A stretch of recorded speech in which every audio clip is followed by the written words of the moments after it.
Hi everyone, my name is Dr. Tej Khalsa. I'm a physician and assistant professor of medicine, a mom, a wife, a yogi, and a peace activist. I want to welcome you to the Last Breath podcast. Why the Last Breath podcast? Every night before I go to bed, I schedule time to relax for a few minutes and reflect on the day as if it were my last day on earth. I ask myself every night before my head hits the pillow, when I take my last breath, how do I want to feel? I've been asking myself this question for a few years now, and it slowly redefined who I am and shifted the course of my life. Imagining how I want to feel when I take my last breath, it's allowed me to get more intentional about each day. It's helped me figure out how to see each day as the gift that it is, and it's allowed me to more deeply engage with my life. Imagining how I want to feel when I take my last breath has given me the opportunity to get creative in framing all my interactions within the greater arc of my higher meaning and purpose. It's just a few minutes of relaxation and reflection time before bed, and it's helping me create my legacy. Legacy. That part of us that will live on beyond our last breath. In this episode, I want to take you back to where it all began for me. What in the world possessed me to start thinking about my last breath? How could this possibly even be a thing? Let me explain. I'll take you back to where it all started. Midnight. Driving on a highway in the thick of a snowstorm. It was the kind of night where I wasn't sure I would even survive the drive. Snow was beating down relentlessly on my windshield. The air was thick with it. I was blinded to everything more than a few feet beyond the hood of my car. All I had to guide me were the lights that illuminated the snow, the flickering headlights of passers-by, the opaque glow overhead of street lamps. I felt trapped by the poor road conditions, but there was nothing I could do but keep driving. I was on call, and I had a sick patient waiting for me in the ER. As terrifying as it was to be driving, what's even scarier about the whole situation was that my attention was far from the road. I'm embarrassed to admit it, but I was doing what I normally did, getting caught up and preoccupied with the small stuff. Imagine your least favorite news entertainment network constantly running its commentary every day in your head. That's my mind for you. In fact, that's pretty much everyone's minds. Our minds wander. It's part of the functioning of our brain's default mode network. At thelastbreathpodcast.com, I'll share more references from the neuroscientific literature with you so you can learn more about it. Back to my mind and its ruminations on the road.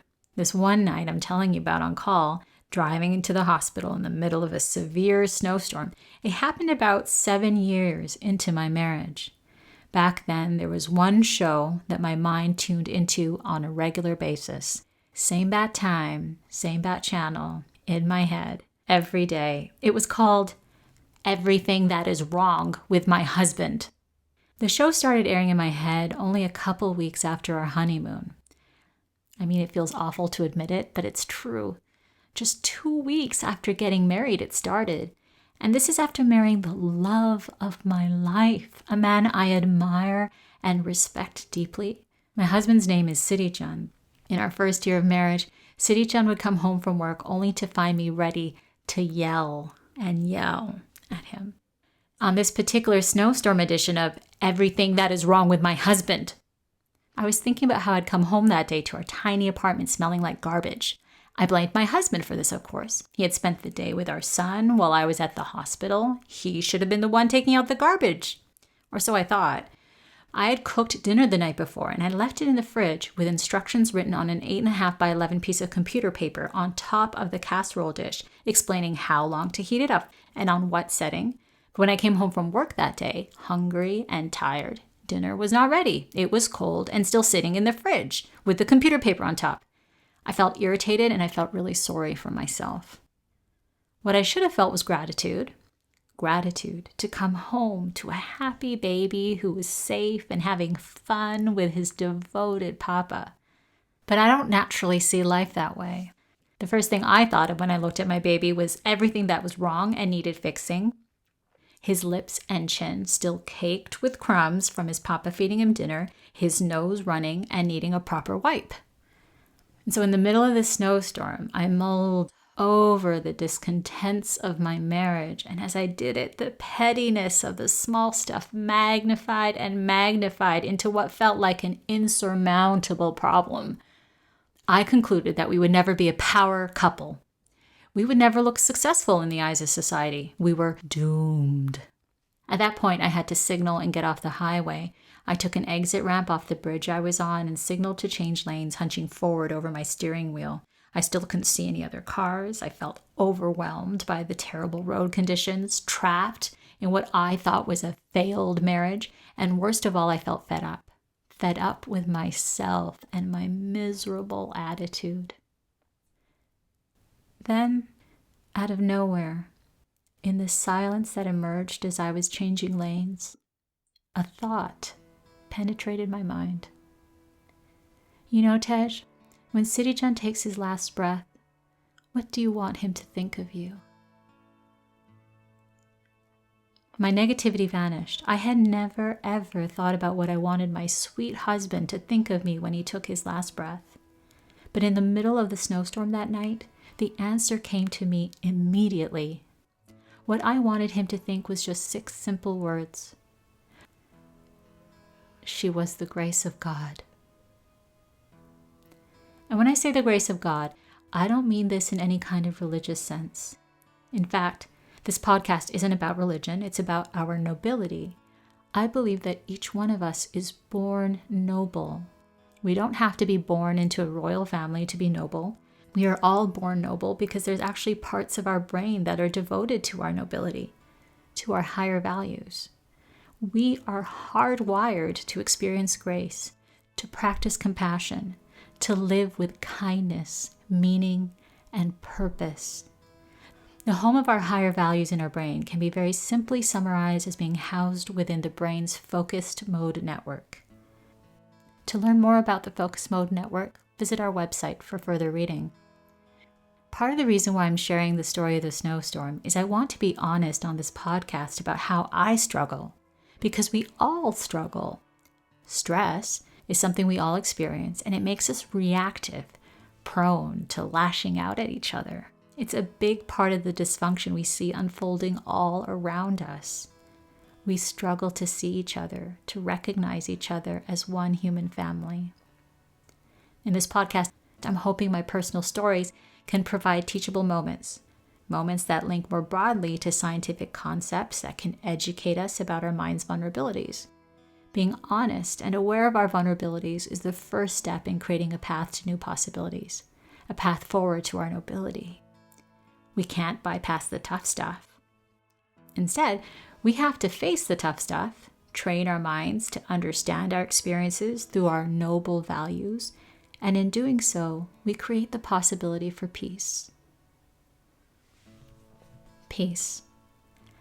I had felt peace deeply and profoundly on the day of my wedding, but it seemed to disappear as soon as I went back to my everyday life.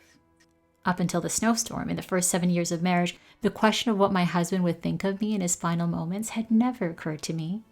Soon after we first met, I had told him over the phone that according to the Centers for Disease Control, he would likely die from heart attack, cancer, or dementia, and I vowed that if he ever stroked out or became demented, I would be the one looking after him, and nobody else. We were both in our 20s at the time. He had only been my boyfriend for a few months. I remember having this long conversation over the phone where it was just me talking and feeling super mature, like I really had my scene together to be thinking about the long view.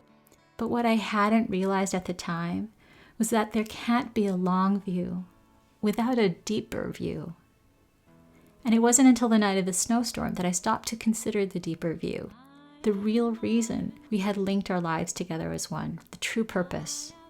A true purpose that for many becomes clear only a little too late, coming into focus only when they find themselves or the people they love at a precipice, at that crossing point of the earth's final threshold. Understanding that I wanted my husband to think of me as a source of grace gave me a powerful experience of my own grace. And I really do believe grace is power. In fact, one of the most inspiring leaders, I think, of our time, the founder of the Equal Justice Initiative and civil rights lawyer Bryan Stevenson, has famously said that he believes grace is power. and love is justice. From that day forward, I've certainly found power in my grace. I no longer am interested in nitpicking. To sweat the small stuff would only keep me small. In my marriage, I used to be the firecracker, the fire starter. But after the snowstorm, the subtle violence that had been stirring in me for so long, the violence that sparked arguments on a daily basis, it was gone. What remained was an experience of peace and a deeper understanding of my own true identity as a servant of grace, as a servant of peace.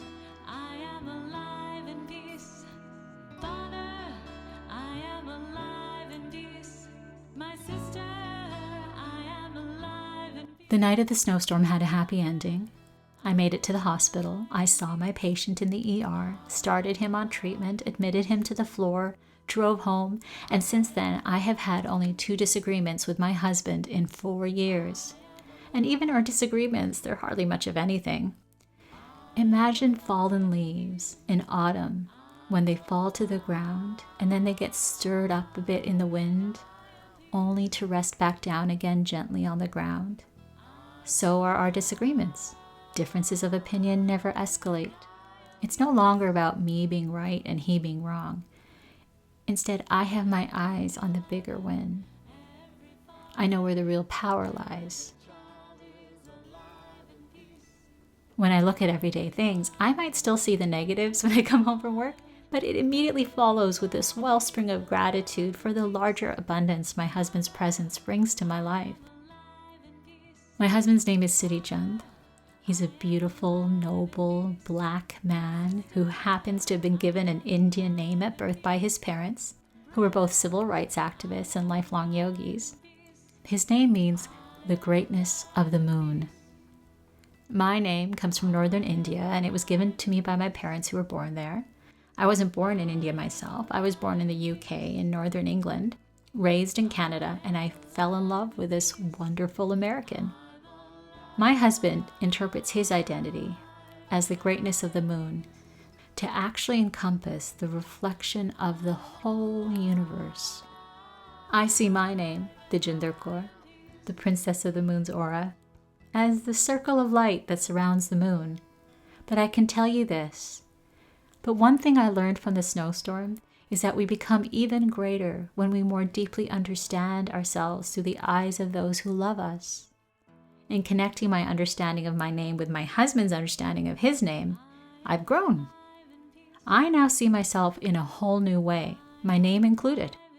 I now see myself as embodying the light of the universe. Maybe that light is grace. Grace has become my power and my path to a more peaceful life. As we wrap up today's episode, I want to invite you to visit thelastbreathpodcast.com. There you'll find references from the neuroscientific literature and further reading so you can learn more about the concepts like default mode network and focus mode network discussed in this episode. On this podcast, we believe facts matter, and we believe educating ourselves on the science of how our brains work can actually empower us to offer ourselves more kindness and understanding when we struggle, and help us interpret each other's behavior with more compassion. I think it can also empower us to be more authentic about the discipline and sacrifice it takes to reach higher, to live better, to live more noble lives. I want to encourage you to get started with your own evening practice of reflecting on your last breath. I don't want this to be a heavy thing, and I'm not here to bring you down. I'm hoping it can do the opposite, help you decompress from your day and create a little more peace. Think of it as a date with yourself. In fact, studies have shown that intentionally choosing a date with the self is connected to greater satisfaction with our lives and goes along with feeling healthier too. We report fewer negative physical symptoms and feel less stressed when we give ourselves a little scheduled relaxation time. I hope one thing you'll take away from the story I share today is to give yourself the gift of some scheduled relaxation time. Reflect on your day through the eyes of compassion. Find a beautiful, tranquil space in your home where you can have a little time for yourself in solitude. Do something that helps you focus your mind, whatever you love to do. Maybe it's looking out the window at a beautiful view, sitting on your back porch, curling on your couch with a cup of tea or with your dog. Whatever it is, do something that helps focus your mind and protect it from wandering, and ask yourself, when I take my last breath, how do I want to feel? I hope this practice can be your catalyst to creating a more peaceful, noble life with every breath you take. I'm Dr. Tej Khalsa. Thanks for joining me. The Last Breath podcast is written by Dr. Tej K Khalsa, an assistant professor of medicine at the Mayo Clinic in Rochester, Minnesota. The views and beliefs discussed in this podcast are Dr. Khalsa's own personal views and do not represent the views of her employer. The Last Breath podcast is produced by Tej K Khalsa for the audio division of Lighthouse Consultants. The music in this podcast is written by Dr. Khalsa and is featured on the album Freedom by Oftar. By listening to the podcast, you agree not to use this podcast as medical advice to treat any medical condition in either yourself or others, including but not limited to patients that you are treating. Consult your own physician for any medical issues that you may be having. For more information on the Last Breath podcast, visit www.thelastbreathpodcast.com.